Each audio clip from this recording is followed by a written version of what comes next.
आप सबों के चरणों में मैं प्रणाम करती हूँ, मेरा प्रणाम स्वीकार करें।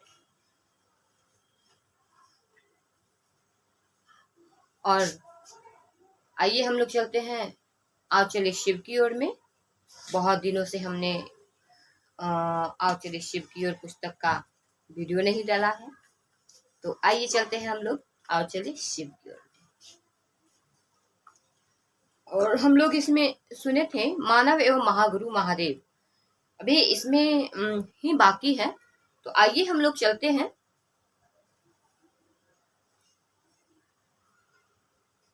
चित्त और आनंद उस सच्चिदानंद का स्वरूप है। सत्य चित्त एवं आनंद परमात्मा को समदर्शी और भावातीत बनाता है। वही गुरु चिदानंद है, भाव सत्ता है। गुरु को शिव के मन के स्तर पर उतरकर शिव बनाने की प्रक्रिया प्रारंभ करनी होती है। अतएव जगत और परमात्मा के मूलभूत गुण सदगुरु के में पूर्ण विकसित होते हैं। गुरु को परमात्मा कहा गया है और परमात्मा ही गुरु है। शिव के नाम मंत्र नमः शिवाय के मनन से परमात्मा शिव, जगत गुरु शिव, देव आदि देव शिव आदि विभिन्न स्वरूपों में अपने भाव के अनुरूप फल प्राप्ति की दिशा में अग्रसर हुआ जा सकता है। पूजा पद्धति कहती है नाम मंत्र से जप के सदगुरु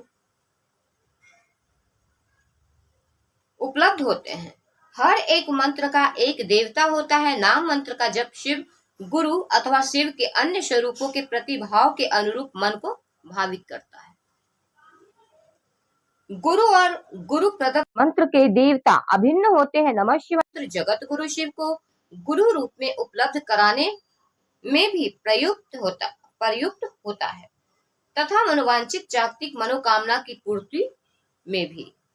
आज का परिवेश सामान्यतः पंचम काल में लिप्त है। मत्स्य, मांस, मुद्रा, मदिरा तथा मैथुन बाहुल्य है। मनुष्य भौतिकवाद की ओर तीव्रता से भागा जा रहा है। लौकिक एवं पारलौकिक बाधाओं से साधना और पूजा के द्वारा निवृत्ति हो सकती है, किंतु पूजा का उद्देश्य तो उस चिन्मय सत्ता से एक में एक होना है। योग मार्ग तथा तंत्र मार्ग की साधना में प्रारंभिक विभेद है। योग चित्त वृद्धि निरोध तथा कर्मशु कौशलम का प्रतिपादन करता है। इच्छाओं तथा कामनाओं का निरोध कर परमात्मा के से युक्त होने की विधा है योग।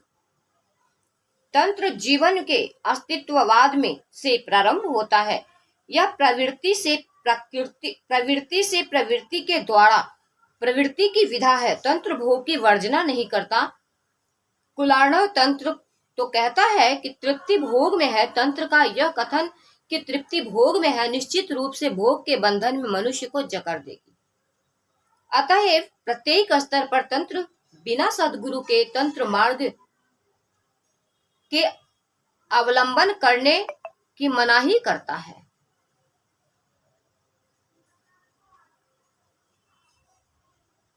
सदगुरु की शरण प्राप्त किए बिना योग मार्ग कठिन है और तंत्र मार्ग की व्याप्ति के लिए घातक। स्पष्टता भोग की वर्जना नहीं करने से बिना सदगुरु के व्यक्ति भोग लिप्त होता जाएगा, अहंकारी होगा, पाश्विक वृत्तियां बलशाली होंगी। आज के परिवेश में मनुष्य भोग के त्याग की मना स्थिति में नहीं है और योग मार्ग का अवलंबन सामान्य जन के लिए दुर्गम हो गया है। प्रदूषित वातावरण प्राणायाम के लिए विपरीत परिस्थिति पैदा करता है। सांसारिक सुख की प्रबल कामना ध्यान एवं धारणा हेतु अनुकूल नहीं है। उक्त स्थिति में तंत्र मार्ग सुगम है। मात्र सदगुरु का आश्रय आज व्यक्ति को भोग के साथ साथ मोक्ष मार्गी बना देगा। कौल साधना कहती है गुरुरेव परो मंत्र, गुरुरेव परो जपा, गुरुरेव परा विरा, नास्ति किंचित गुरु विना। तंत्र की व्याख्या करते हुए ग्रंथकार इसे साधना मूलक मार्ग नहीं अपितु उपासना मूलक मार्ग मानते हैं। विज्ञान भैरव तंत्र में आदि गुरु शिव कहते हैं कि तंत्र प्रेम और समर्पण का मार्ग है। इसकी विवेचना से स्पष्ट है कि प्रेम मनुष्य का स्वभाव है और सद्गुरु अपनी दया से शिष्य के मन में जगत के प्रति स्वाभाविक प्रेम को परमात्मा के प्रति जागृत करते हैं। तंत्र के विषय में यह भांति उत्पन्न हो गई है कि यह क्रियाओं एवं प्रयोगों की पद्धति है। मारण, मोहन, उच्चाटन, विद्वेषण, स्तंभन तथा वशीकरण ये सत्कर्म तथा कुंडलिनी जागरण आदि तंत्र की परिधि में आते हैं। किंतु तंत्र की सार्थकता को आराध्य देव शिव तथा जगत जननी भवानी से प्रेम का उद्भव है। तंत्र के प्रथम चरण में ही गुरु के प्रेम तथा समर्पण प्रतिपादित है। ध्यान मूलम गुरुर्मूर्ति, पूजा मूलम गुरुपदम, मंत्र मूलम गुरुवाक्यम, मोक्ष मूलम गुरु कृपा।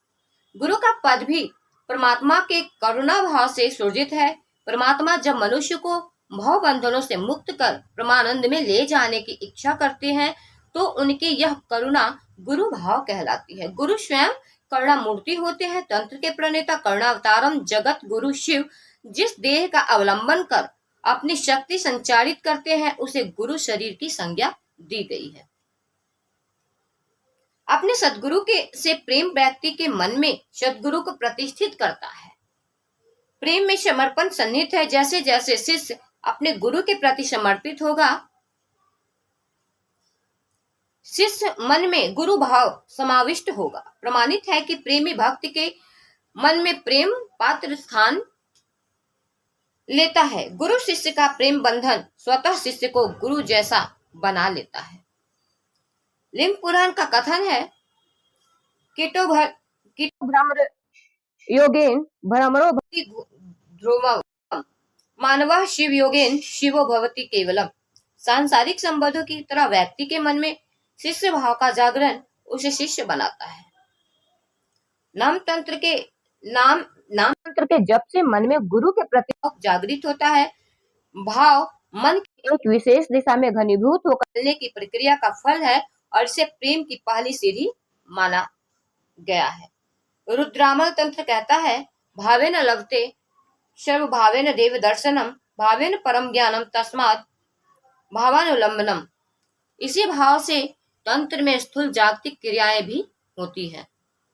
स्वतः स्पष्ट है कि जगत परमात्मा की इच्छा से श्रेष्ठ है, तो मनुष्य की घनीभूत इच्छा जब विशेष भाव लेती है तो भाव के अनुरूप एक सीमा तक लौकिक अथवा पारलौकिक परिवर्तन किए जा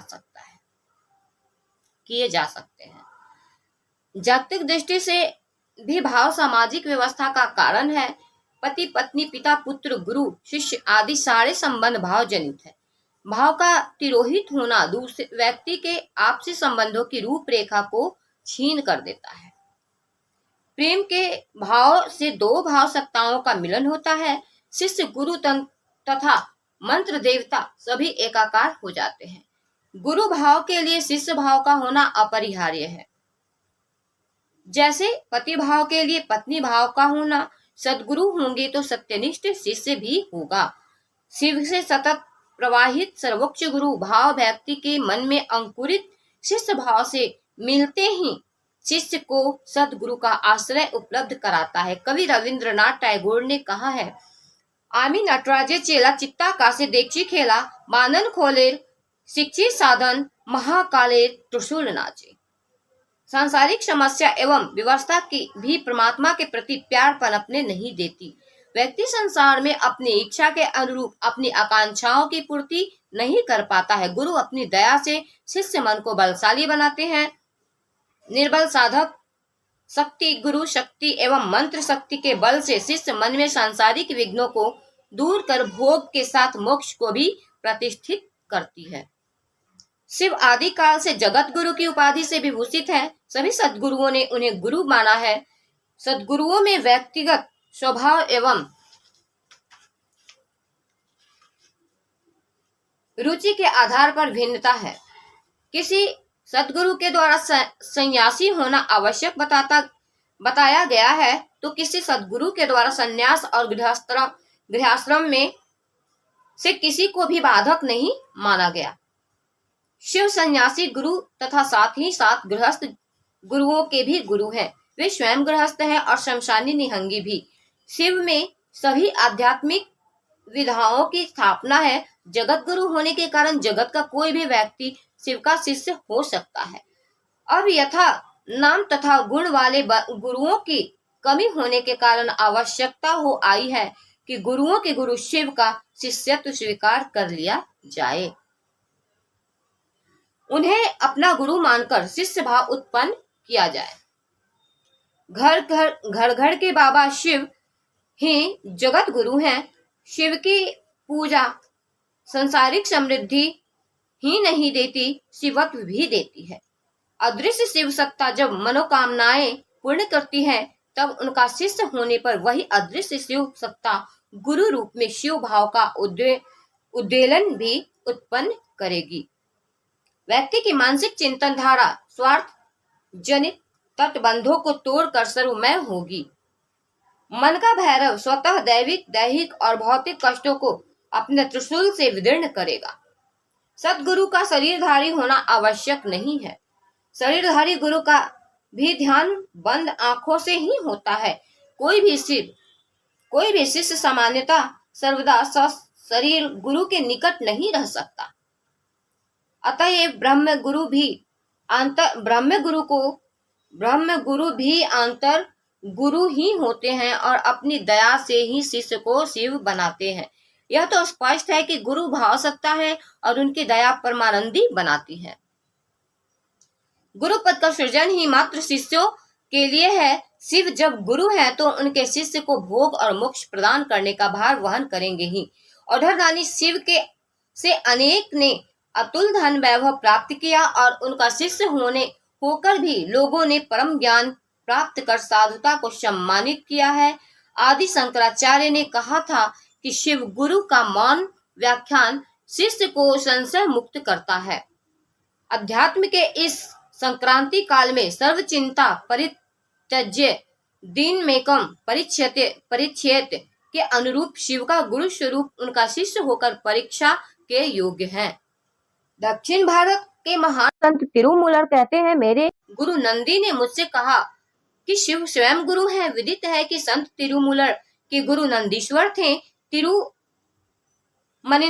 ग्रंथ में उल्लेख आया है कि वह परमात्मा जिसके जटाजूट लहरा रहे हैं और जो पावन गंगा को धारित किए हुए हैं, वे गुरु रूप में प्रकट होकर हमारे दुखों का अंत करते हैं।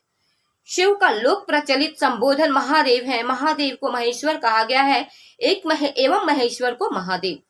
तव तत्वम न जानामि किदि षोडशी महेश्वर यादि षोडशी महादेव तादिशाय नमो नमः। हे महेश्वर, आपको जानना, समझना और पहचानना हमारी सीमा के बाहर है। हे महादेव, आप जैसे भी हैं या जैसे भी दिखते हैं, आपको बारंबार नमस्कार है। उक्त श्लोक की प्रथम पंक्ति में महेश्वर को संबोधित किया गया है और दूसरी ही पंक्ति में महादेव महेश्वर की समस्त शक्तियों का सर्वश्रेष्ठ प्रकटीकरण है। सीधे शब्दों में महादेव ही महेश्वर हैं। तो आज यह अध्याय मानव एवं महागुरु महादेव समाप्त होता है और फिर मिलेंगे हम लोग आगे के वीडियो में आगे के अध्याय के साथ। तो फिर से आप सबों के चरणों में प्रणाम करती हूँ। मेरा प्रणाम स्वीकार।